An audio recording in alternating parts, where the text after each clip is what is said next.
Hello students, today we are going to learn Gujarati. Now see the first chapter, Railway Station. આ railway સ્ટેશનનું જે chapter છે એ ચિત્રપાઠ છે. ચિત્રપાઠ means ચિત્ર જોઈને ઓબ્ઝર્વ કરવાનું હોય છે, ચિત્રનું અવલોકન કરવાનું છે. અને અહીંયા ચિત્રમાં શું શું નજરે પડે છે તે આપણે બરાબર જોવાનું છે. We have to observe it. Now let's start.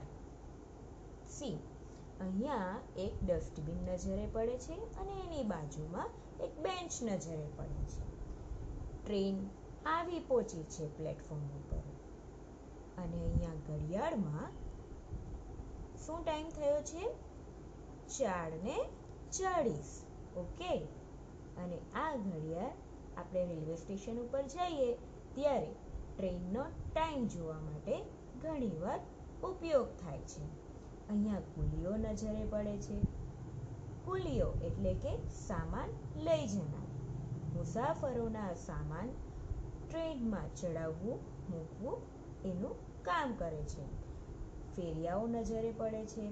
ફળવાળો અહીંયા નજરે પડે છે અને મુસાફરો નજરે પડે છે. આ અહીંયા મુસાફરો.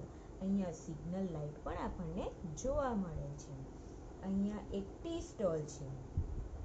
અહીંયા એક ટીસી પણ નજરે પડે છે. પ્રભાત બુક સ્ટોલ એક બુક સ્ટોલ છે જેનું નામ છે પ્રભાત બુક સ્ટોલ, જ્યાં ગ્રાહકો બુકની ખરીદી કરી રહ્યા છે. અહીંયા ટીસી પૂછપરછ મુસાફરોને ટિકિટ માટે પૂછપરછ કરી રહ્યો છે. અને અહીંયા ટી સ્ટોલ ઉપર ચાવાળો ચા બનાવી રહ્યો છે.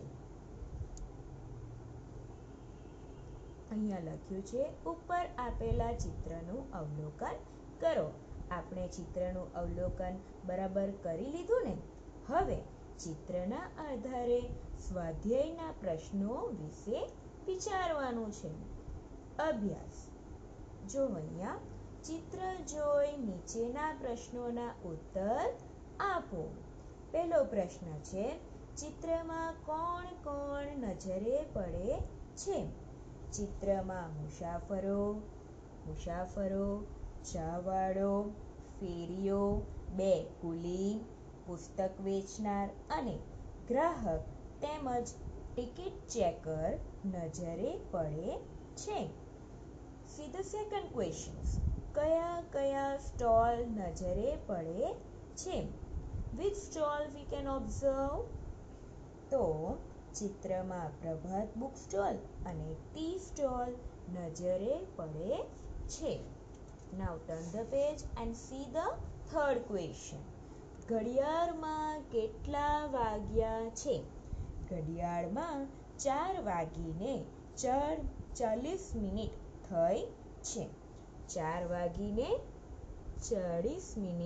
થઈ છે. કયા કયા ફેરિયાઓ નજરે પડે છે?